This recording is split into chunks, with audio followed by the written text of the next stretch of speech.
ચાલો વાનેચા ફેમિલી બ્લોગમાં આપનું હાર્દિક સ્વાગત છે। આપણે સરસ એવી ચોળાફળી બનાવી લઈએ।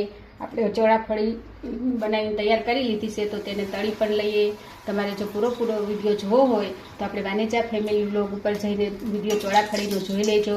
આપણે વિડીયો પૂરેપૂરો આખો બનાવેલો છે। તો આ રીતે ચોળાફળીને બધી તળીને તૈયાર કરી લઈએ।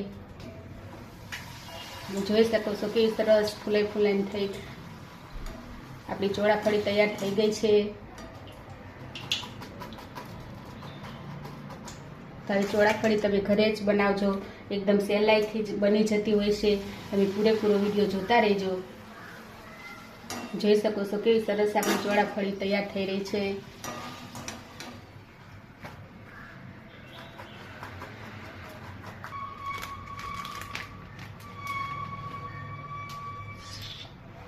ચાલો આપણે સરસ એવી ચોળાફળી ઉપર મસાલો પણ ઉપર છાંટી દઈએ અને આપણી ચોળાફળી સરસ રીતે તૈયાર થઈ ગઈ છે।